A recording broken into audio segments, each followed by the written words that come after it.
Hello, thank you so much for joining us. You have joined The Secret of My Success, where we explore what it means to live a fulfilling life. I am your host, Erin Curran. Today, I am joined by the lovely Lilian Cordova. She is an Emmy award-winning bilingual journalist. She is a digital media producer based here in Miami, Florida. She boasts a distinguished career marked by creativity, leadership, and a commitment to storytelling.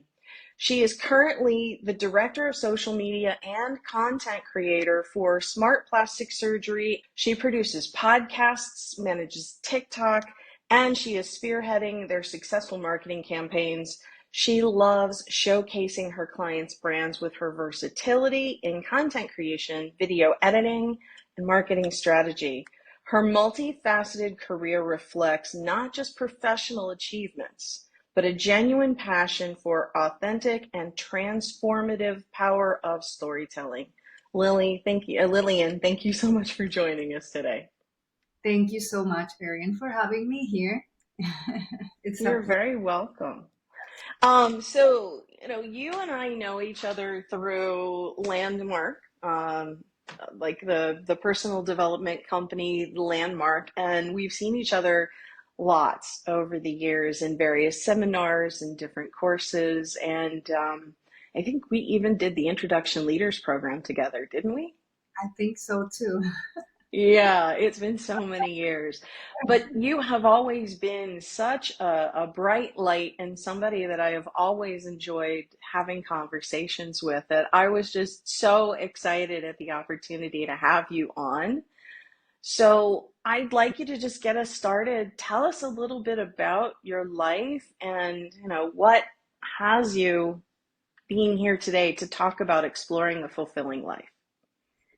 Well, a little bit about myself. As you can tell from my accent, and I'm not a native speaker, English speaker, but I'm from Venezuela, and I've been living here in Miami for the past 16 years, more or less. And so yeah, so that I think you said a lot about a little bit about my background. And when we talk about being about your podcast and being here, I really love the idea. I love your own discovery and your willingness to share that with the world. Like Thank you. all the good experiences or experiences as, and I love when you said messy or not, that have been leading you to be living a fulfilling life and a happy life. When there is fulfillment, there is like happiness. Yes. Yeah, So I, that's absolutely true. And the last time we talked a couple of weeks back when we went to the brunch with many of the women that we met through Landmark, we were all sharing the stories of what had been happening since most of us, it had been 2019 or earlier since we had seen each other. And as we were sharing stories, it's funny because you can talk about the successes, but it's really not where the juice is. It's like I've heard it said that, with a success, it's something to be celebrated, but those trials and those tribulations are really where the stories come from, and it's where the learning and the growth come from. And you were sharing something about some of what you had been through over that period of time. Would you like to share with the people who are listening your story? absolutely, absolutely, and thank you for the opportunity because there I don't think there is so many spaces that besides of course our friends that we can share some stories like that. And I'm happy that I'm not at that point anymore. So what happened is after I was working in Telemundo, I felt like I was at the top of my career, and I was in charge of the news app. So I was working with news, which I love working with news too. And then suddenly, I just won the Emmy. I had another nomination, so I felt like I was like, wow, at the top of my career. And then suddenly I just received this letter from immigration saying that they're not gonna renew my work permit. It's not gonna. So I was like, wow, back to square one. Wow. had to go to human resources, let them know will I'm not gonna be able to work here anymore until I remember clearly until September 9th. And that was 2017. Wow. And I didn't with like at that point of my life, we've been doing a lot of personal growth development work and professional work. And at that point, I was not, I was in shock.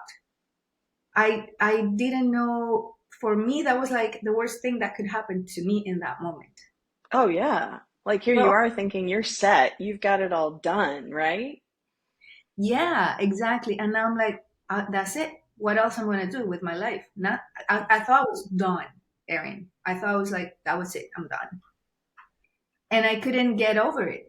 One thing I knew in that moment, I was like, okay, I knew I was not gonna if I was gonna get out of that situation somehow, Hmm. it was not gonna be by myself. Mm. I was inside of my my sadness, my desperation. I felt like you know when you have not anyway any hope technically. Yeah, lost. Yeah, because I'm like, oh my God, it's like it was like a tough immigration case.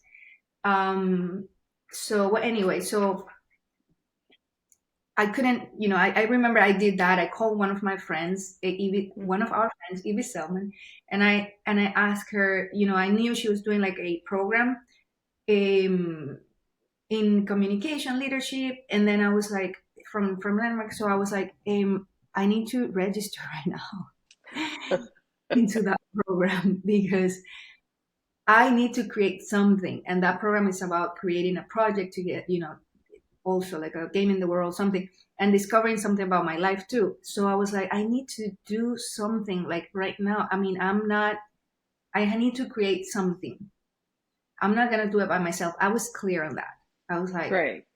I need to set up some kind of structure. And I call her and she's like, yeah, yeah, you can register, but then we're going to start like in 3 months. Wow. So those 3 months I felt, like surviving.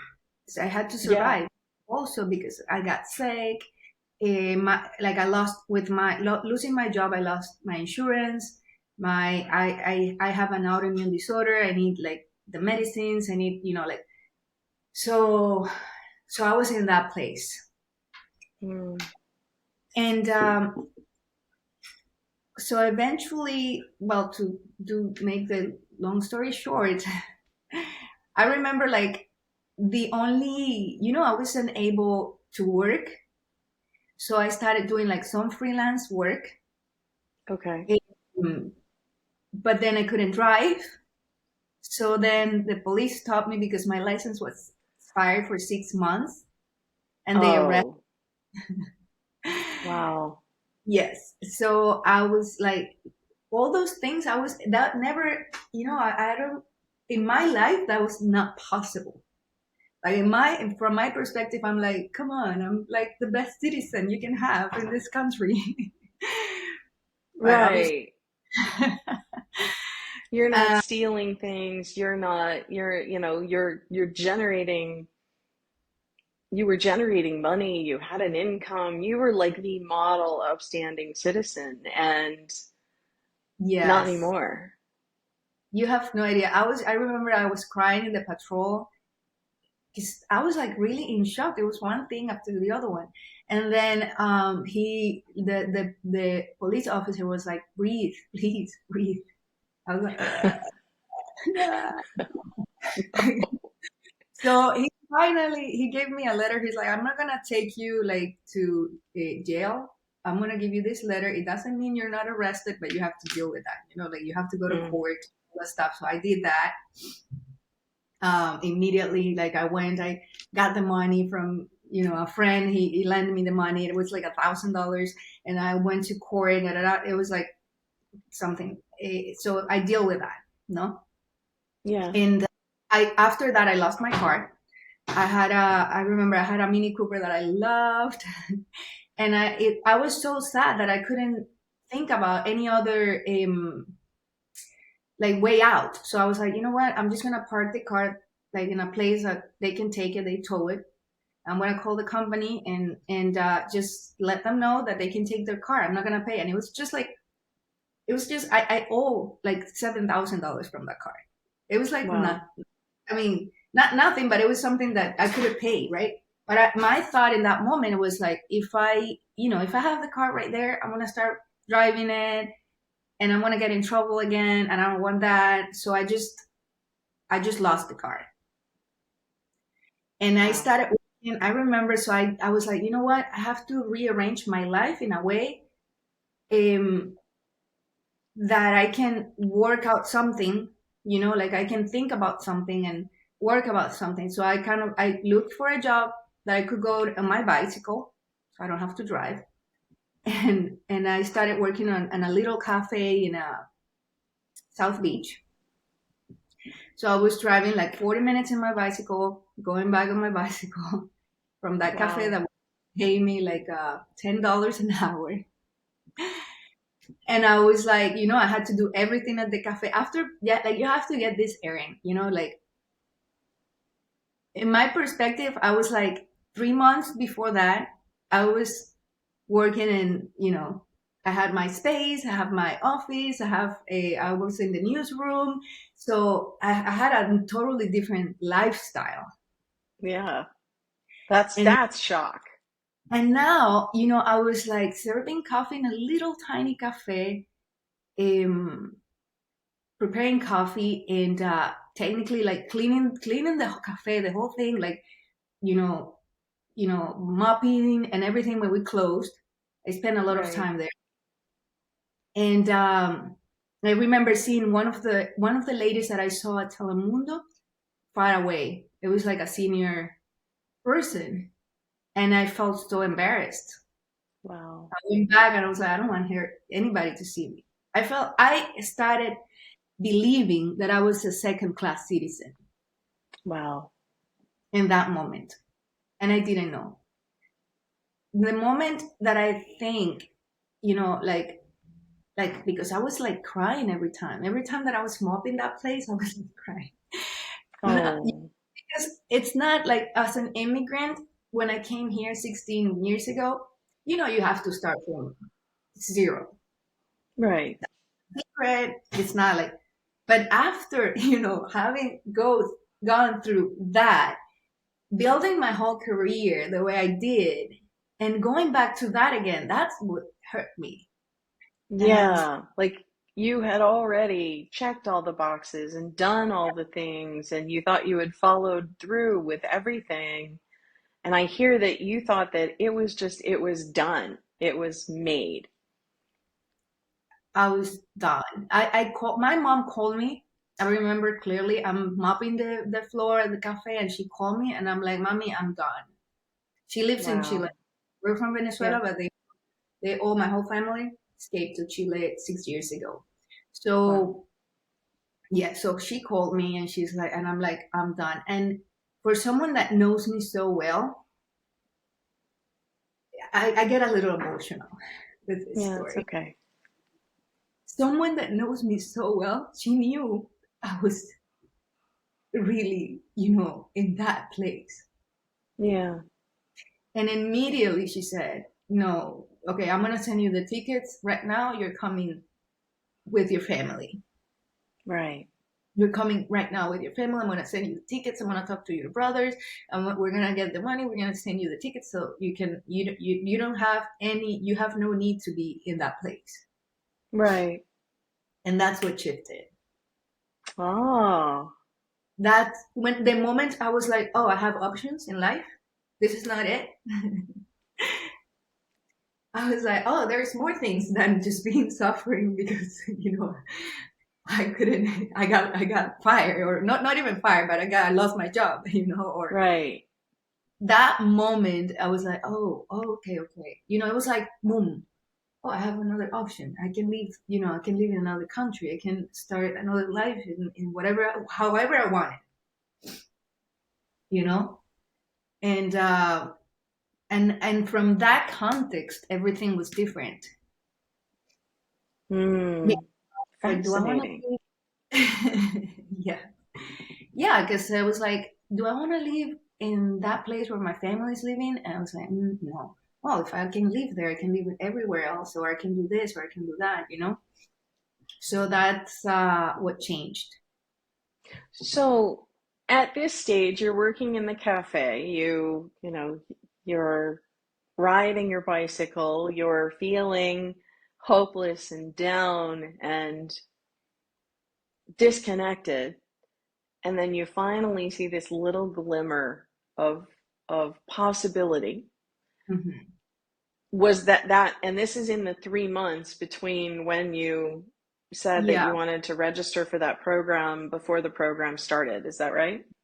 that was probably. I think that was already like after the 3 months. That would probably be like the fourth month or something. So I already started the program by that So you had just started the program. time. Something And in of those lines. course, these programs can be a little bit intensive and really challenges you to look at things and bring things up, right? Yeah, Yeah, there are no mistakes in life, are there? exactly. Yeah. Yeah, once that yeah, exactly. You start moving things since, it's like creating a little mess because it's like, okay, you're inside a conversation, you start thinking about new things and everything moves and opens up also. It opens up new ways. You're attracting those things. That's true. And I think that what you're pointing to is really important because as you're standing there with a mop in the cafe, cleaning up after other people, you almost saw one of your former coworkers. It's almost like, Cinderella stuck with the stepsisters, and you're just mortified. Like, my life is horrible. It's over. I don't even know why I should continue. And then your mother gives you exactly what you think you want, Mm-hmm. Mm-hmm. which is the way out, the golden ticket. Here, let mommy take care of it for you. And you're like, wait, I don't think I really want that. Exactly. Yeah, so once what I'm hearing is like once you see that there's one thing that's possible other than where you are, then the next question was, well, what else is possible? Is that kind of how it Exactly. went? Yeah. Yeah. Yeah, questions. I was like asking myself questions. I was like, well, what do you want? And I was like, well, I really love Miami. I like living here. I have my friends here. I built a family here too. Hmm. And I was like, okay, so instead of being crying and feeling bad about yourself, why don't you then try to stay here? Hmm. And yeah, so I didn't know how it was gonna be or anything. Um, but what happened actually is like I got married, but it didn't work. We got married and we divorced for a year. And this person was like, um, he also was willing to help me with my papers, Yeah. but that was not gonna work either because of the situation that I have with immigration. So anyway, and the marriage was like a disaster because also I was like in a dark place. So um, I made a wrong decision too. I think we Hmm. did. Getting married and all the stuff. But well, thank God we're very good friends too. And that could be another chapter too, if you want to go into that. So hang on just a second. Did you get married in order to try to resolve your immigration issues, or did you get married just because, well, why not? Yeah, like, it was a little bit about why not, and also he was more concerned. He really I mean, care about me in that sense too. He's like, Lily, you cannot be here like that. Knowing like all you can do, just having you're being legal here. So he was very generous in that part. So he's like, let's do it. Let's, if we're gonna be together. But then it didn't work. So Mm. I would say we were together, but then he he he was really caring about that. Let's do it. Yeah. Let's help you out. It was like natural.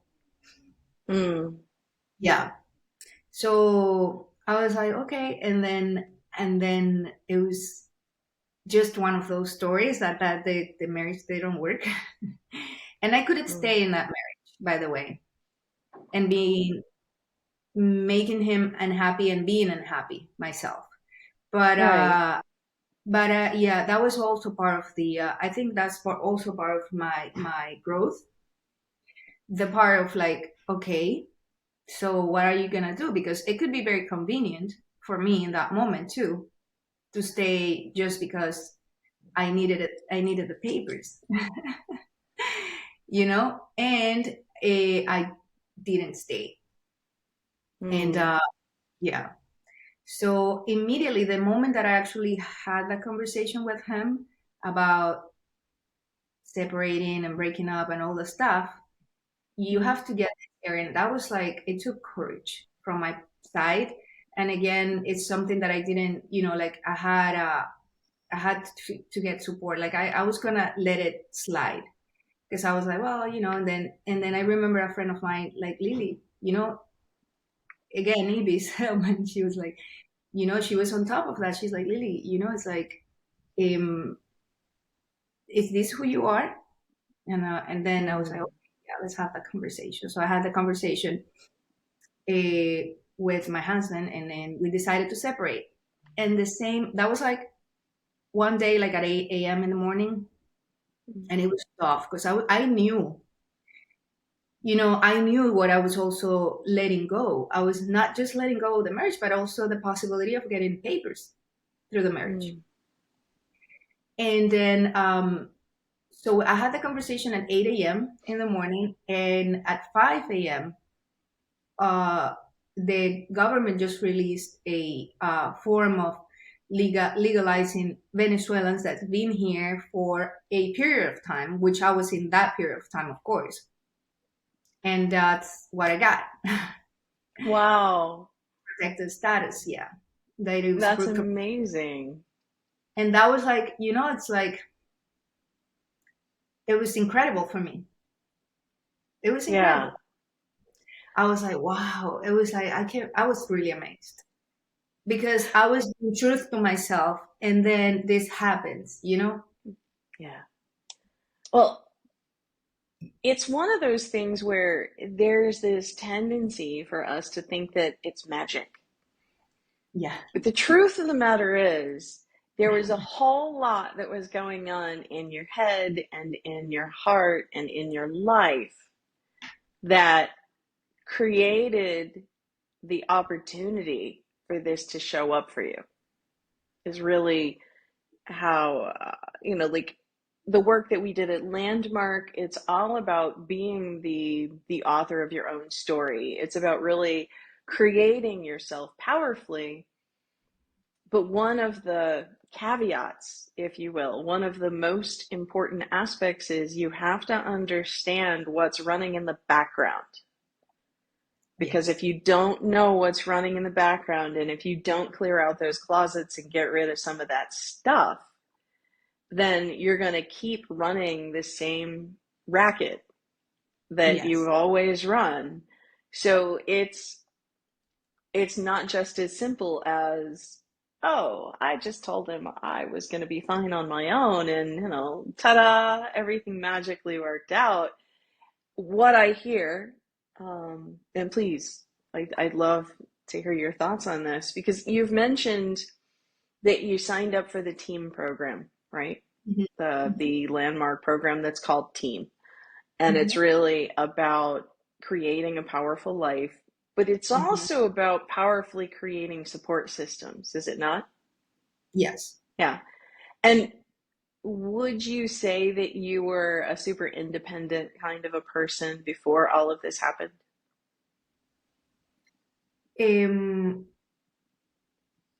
Well, what I was oh, my discover, right? Um, yeah, I felt like I was very independent, Hmm. and there was some arrogance too inside of that. Some arrogance too. Yeah, absolutely. And now I get it. It's like I get how lucky I am because it's now I'm very grateful. I don't take things for granted, or like Mm. it's like like what I discovered, and I don't know if this is answering your question or not, but what I discovered was, yeah, you can create whatever you want in your life. Hmm. And what I created before, and this is my own discovery, I created um, a little bit from my ego too.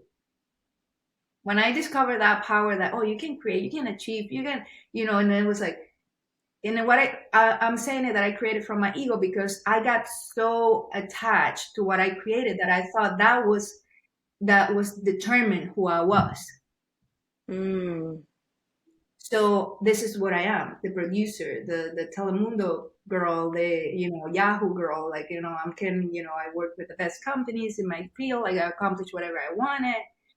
And then when I didn't have that anymore, I was nobody. I was like a second class citizen, and I was Wow. allowed people to treat me like that too. I was taking the worst, and then Wow. realized that I had to go through all this process where I'm very grateful. It's like I can do whatever I want. I can work with whatever I want, and that's not who I am. But who I am is gonna be there in that job, in that work, in that project.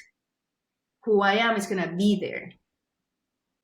That's really key because, one of the things that many people complain about when they think of a program like Landmark, or they think about personal development, or they think about spirituality, or any of the different tools or options that are available to any of us to transform our lives, is it's kind of like a doomy idea. It's like, well, I'm going to go to this 3-day weekend. My, mother, brother, sister, cousin, friend, whoever that referred me, my boss made me go.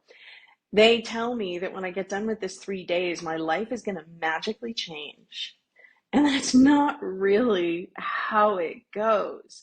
There is an opportunity for that to be how it goes, but it doesn't go that way if you don't put in the work. And I know when I did Landmark, I had done so much work previously that I was looking for like the thing that was really going to fix me, because the other stuff, it kind of worked for a little while, but then I came back. My fears of abandonment, and my fierce independence, because nobody is going to be there 100% for me. I've got to make sure that I'm covered. And Mhm. it's like I when I was hearing you tell the story at brunch a few weeks back, I was hearing so much of the similarities. It's like there are people all around you who are offering to help you left and right, but you can't. I wasn't able to take that kind of stuff because, what would it say about me if I couldn't do it on my own? What would it say about me if, I lost the job, the car, the house, the whatever?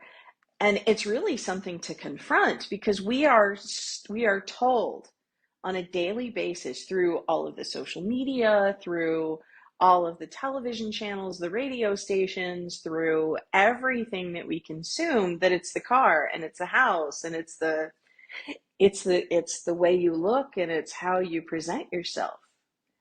And when, not if, when that stuff goes away, then what's left?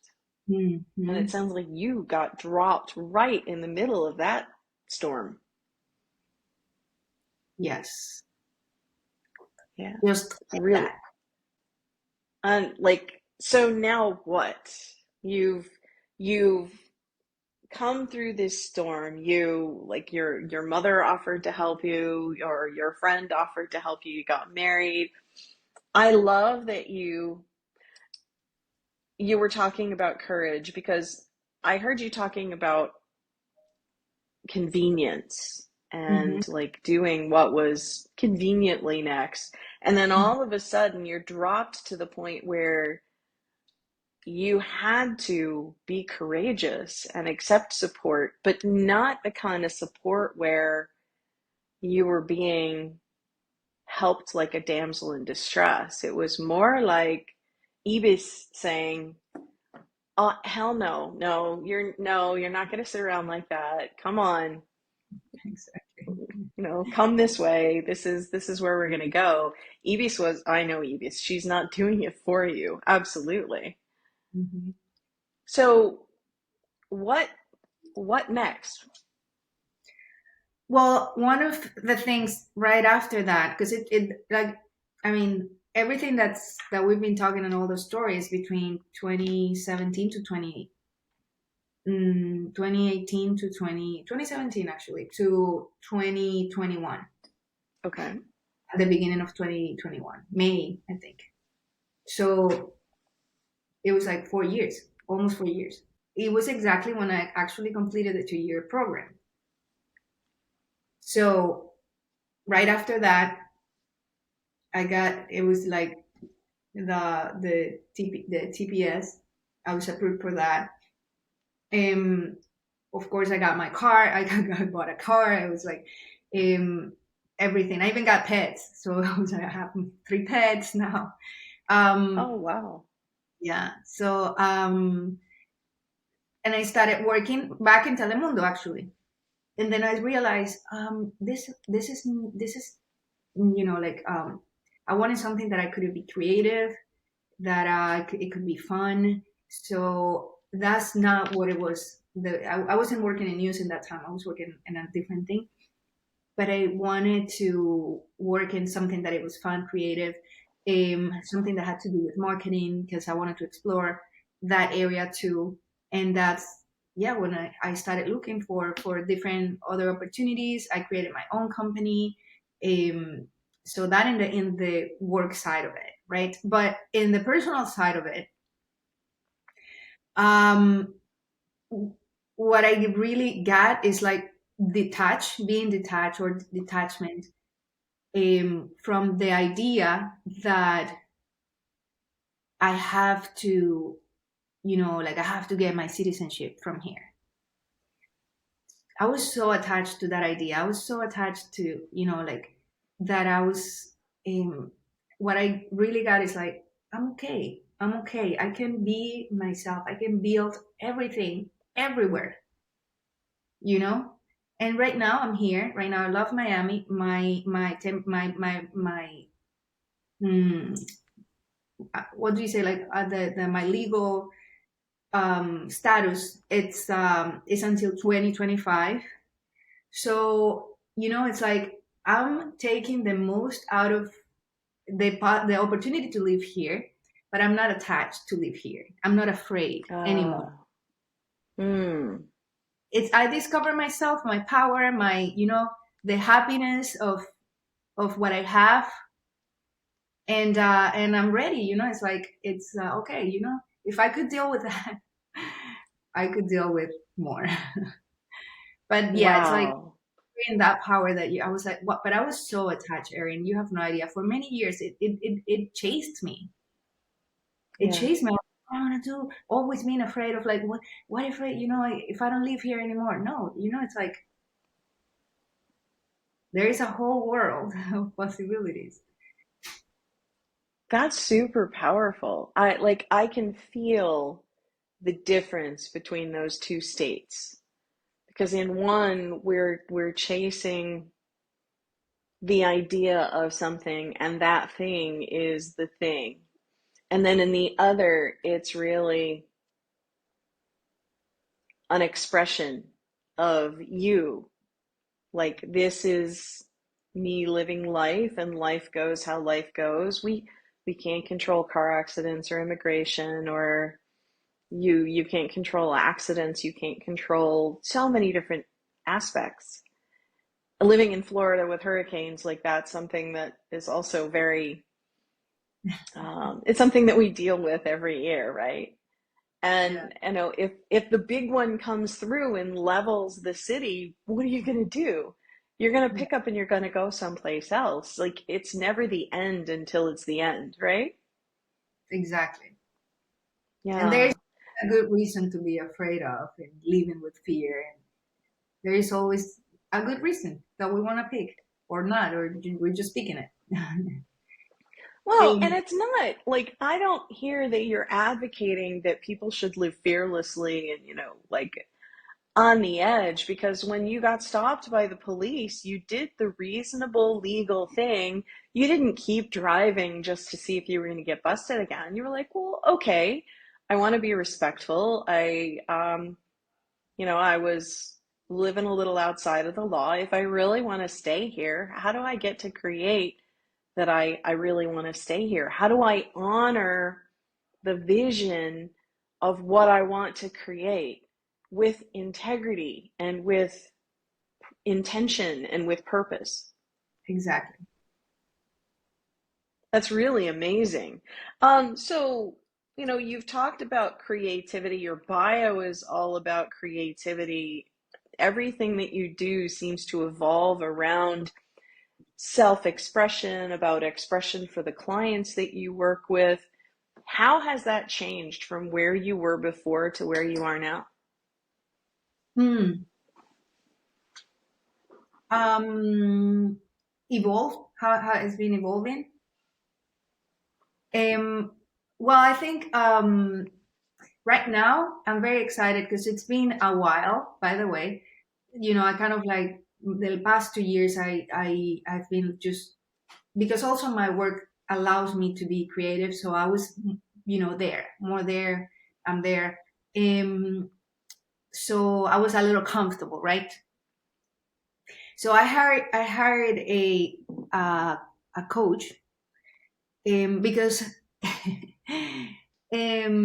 which is another good friend from Landmark, Christina Yeah. Shaluth, has this program Path to Integration. So I did a coaching session, a coaching program with her, and I felt, Erin, that I was not passionate anymore, or I didn't feel ambitious. I didn't have that.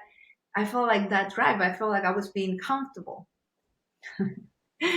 So that's what came up in our conversation, right? In our sessions, I was like, I wish, how can I woke up that passion again? I don't feel like, and again, it's not something that you do by yourself. I mean, I don't do by myself. Like, I don't feel like, oh, I want more passion.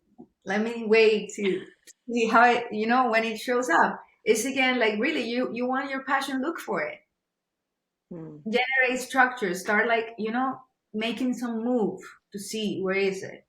And I'm very grateful for that too. Out of our conversations, something unlocked.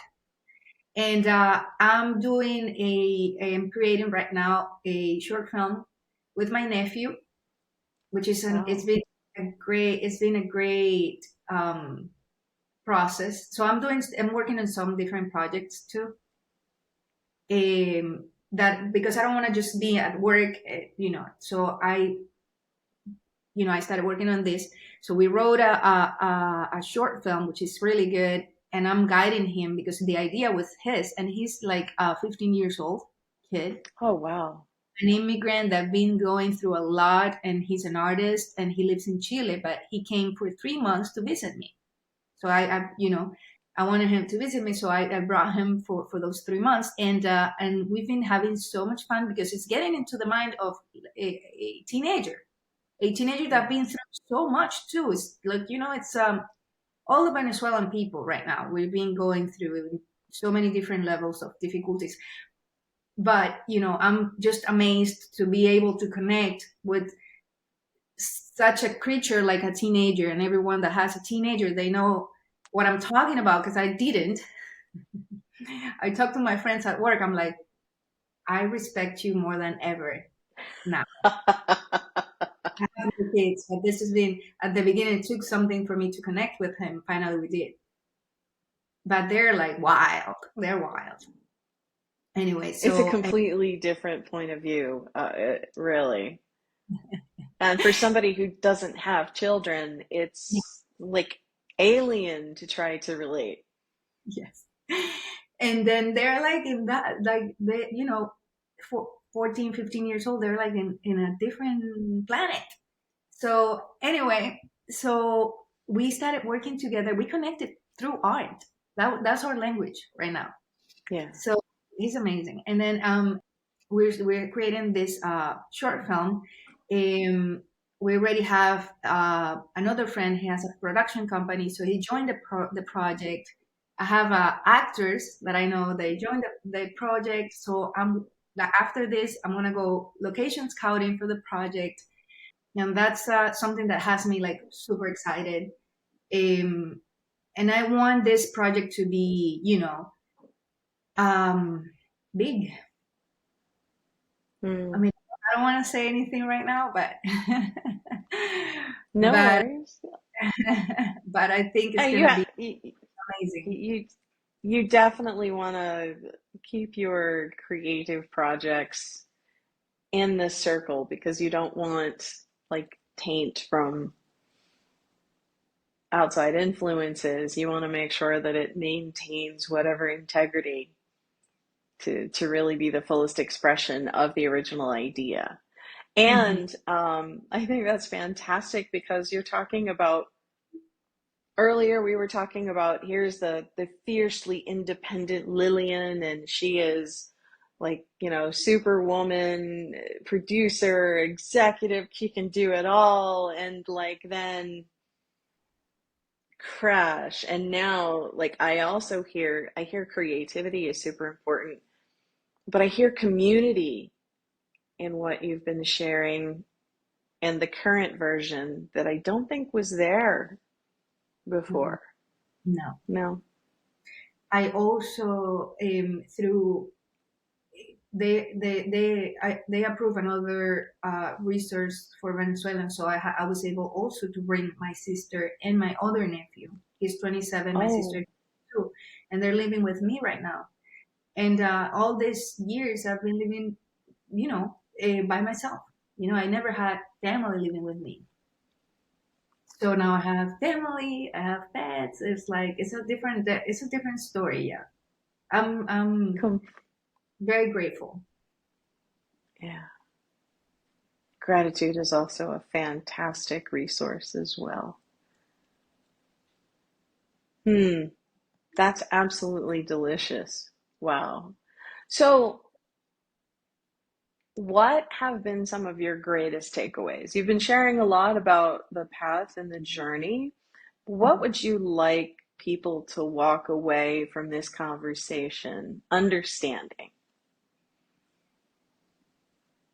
Um, I mean, I think the part of like, bueno, from I think it's a gift to to move, to be able to move. Don't like not staying in a place where it's torturing you, no matter what it is. I just saw something yesterday from Instagram, but I connected with that, and it says like we spend a lot of time in our mind. It's the place where we stay all the time. So make sure that it's a nice place to be. Mm, So it's our mind. It's powerful. It's powerful to make you feel empowered or make you feel devastated.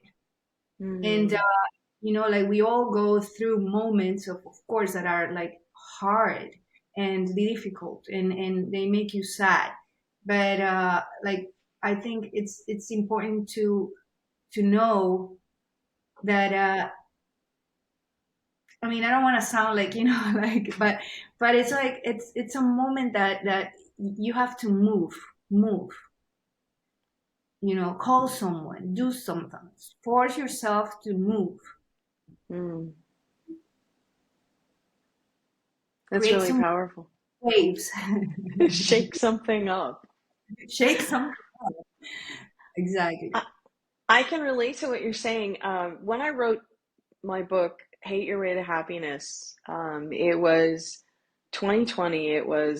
We were in pandemic lockdown. Marcelo and I had just decided to separate and get divorced.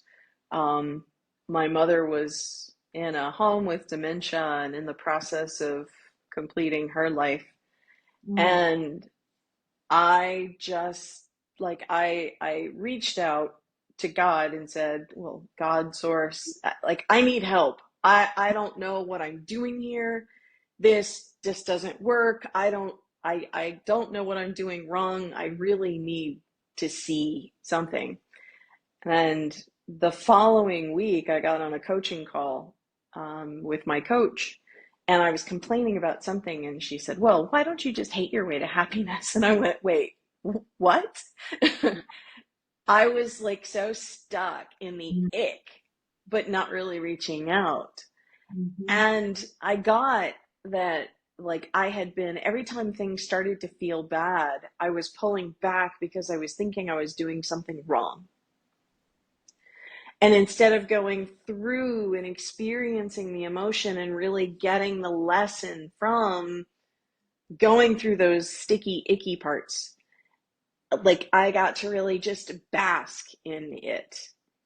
And Mhm. definitely was not a pleasant thing. But it's like I wrote my entire book doing voice memos on my iPhone. When I would go for walks, I would record 8 to 10 minute segments about things that were pissing me off or things that, I found like I was really excited because I was working from home for that year. So I had plenty of time on my hands. And as I was watching YouTube videos and listening to books and just consuming content like mad, I did all of these recordings. And I remember in November of that year, I started transcribing all of those audio notes myself. Wow. Ah, get AI to do it, hire a, cheap virtual assistant from overseas. I'm like, no, I'm going to do this on my own. Best thing I ever could have done because I actually got Mm, to see that idea really in action where when we're down, we're so consumed with being down, like you can't see anything else. yeah. When we're up, we're so involved in being up that, what could go wrong? And as I was listening to, the recordings are 8 to 10 minutes each. I would block 2 hours each night to do the transcribing. So I would get through 3 or 4 recordings in an evening. I Mhm. got to feel myself going up and down and around.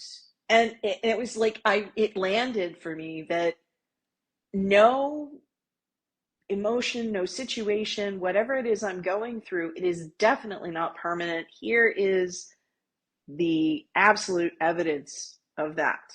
Unbelievable. Yeah. It's one of those, it's like when and I catch myself nowadays when I'm feeling a little down or a little off, I'll remind myself, this too shall pass. Like it feels all encompassing in this moment. It feels like there is nothing else in the world but this pile of shit that I'm sitting in.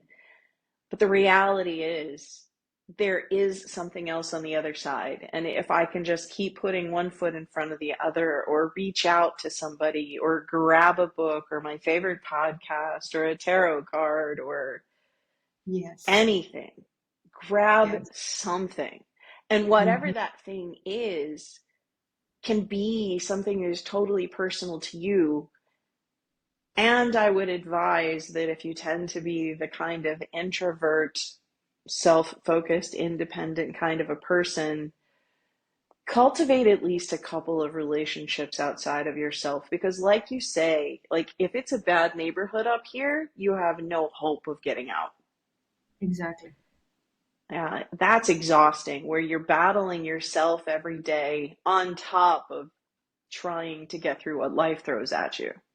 Yes. And listening to those messages like you are this, you're wrong, you're not worth it. It's a torture. Yes. Yeah. I love what Abraham Hicks says in the Law of Attraction, where they say, right now you might be in anger, or, but, revenge might not be a fantastic place to be, but it's better than anger. If it makes you feel a little bit better, then go there. If for a long time, I wouldn't let myself, like, I love heavy metal. I grew up on AC/DC, Metallica, all of those bands. I know, I don't look like it. I saw Queensryche and Metallica in concert in Daytona decades ago, and it was just amazing. Like, metalhead. I love it.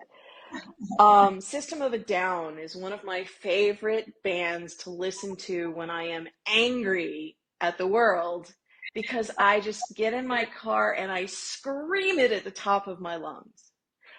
But after all the personal development and all of the spiritual crap, it's like, oh, I'm not allowed to listen to that anymore because they curse and they say bad things and they talk about killing people. And after a little while, it's like, you know what? This is my safety valve. I'm Yeah, just going to let myself go there so that I don't blow up on somebody else. exactly. And they're great. You enjoy in a happy sunny day too. Yeah, so if you're walking by my office and you hear some heavy metal on, It's funny you said that because I started enjoying like corn. I mean, I never heard. I heard those bands when I was like in college and stuff when they came out, but I never like really like Rage Against the Machine or a Corn or corn is amazing. 182. All those bands. I was like, oh okay, they sound. I never, but once that I got into my 30s and I was driving my car and I was like, oh yeah, this is. I needed it. I needed this. Rammstein. Now I get it. This is not like a teenager music. This is for grown-up professionals that are like stuck in traffic. And again, there's the danger of obsessing with that kind of music and really getting stuck in it and having it be the way you are, versus really using it as a tool for self-expression and creativity and just purging what there is to purge. You're not meant to hold on to everything that you deal with in a day.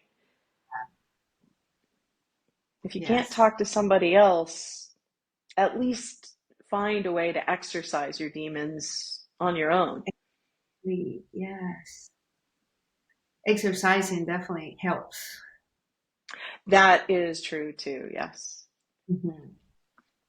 Yeah. I love how you said it. Exercising your demons. Come on, people, let's go. Exercising. Yeah, just it's all about movement, really. Yeah. Because when we think about emotions, one of the things that you hear in the spiritual books, and it sounds very cliche, is, oh, emotions are energy in motion.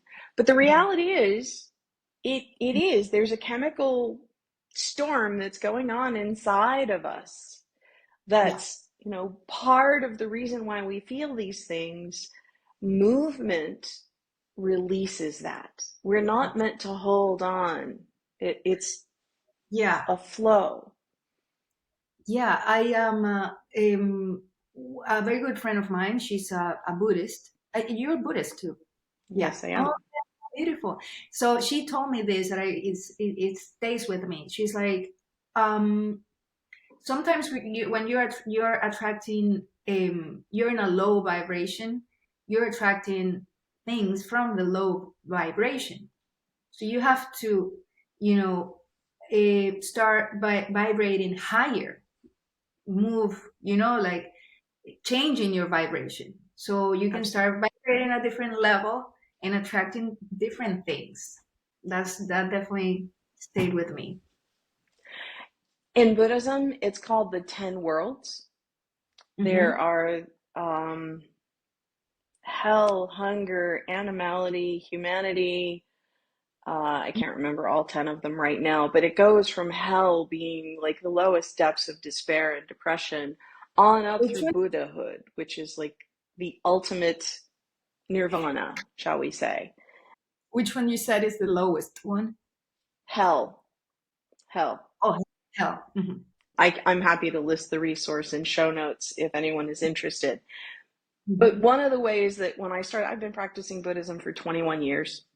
Mhm. And when that concept was introduced to me, the way I like to look at it is there's this 10-story apartment building, and I live on one of the floors, but Wow. I can take an elevator to any one of the other floors. So I get to choose where I live, and I get to choose when I move around. So I found myself living in hell and anger down on the lower floors a lot when I first started practicing. Now I find myself probably fifth, sixth floor. It doesn't mean I don't drop down to the other floors. It doesn't mean I don't experience those other energies. But when I see that I can walk over to the elevator and push the button and go to a different place, it gives me the opportunity to take ownership of Mm. of where I am and how it's going. Because it's like it's no fun if you get a letter from the IRS, you get arrested by the police, or if you get fired from your job or immigration is trying to deport you. I mean, that's not fun. Mhm. Um, it's like it is what it is, though. You Yeah. experience the emotion, you allow it to flow through you, and once you Mm. deal with that process, then like the next steps are okay, cool. So, what do I have access to? Exactly. Without that, there is no hope. And I think we're taught Western culture tends to be black, white. You either Mhm. win or you lose, you're in or you're out, rather than really experiencing it as the journey. Um, Yeah. but it's kind of like one of the things. Another, I love Abraham Hicks. If I make a lot of references to it. Abraham Hicks will say, well, if the point of going on vacation is you're just going to end up at home anyway, why go? That's great. No, it's like you go for the journey, you go for the experience. Exactly. That's brilliant. I'm definitely taking that for myself. Very cool.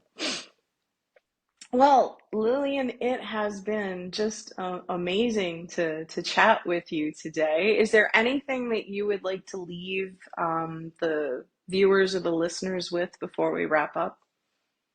Well, just one thing. I mean, you have the force of creativity and you have the force of being destructive. So I think, train yourself for creation. It's gonna be more fun.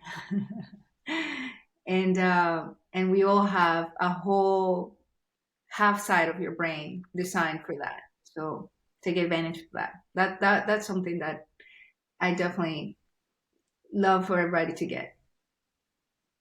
Beautiful. Well said. Well, thank you so much for sharing yourself so generously with us all today. Thank you. Thank you You're for the very opportunity. welcome.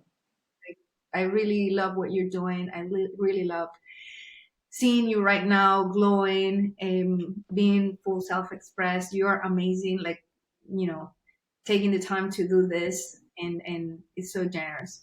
It's beautiful. Thank Thank you. I appreciate that.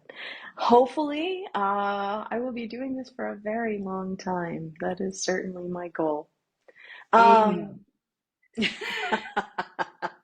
Beautiful. Well, maybe we can arrange to have you on. I know that when we spoke last time, you said there was a book in the works, maybe. So if that becomes a thing, we can certainly talk about it later on. Thank you. Absolutely.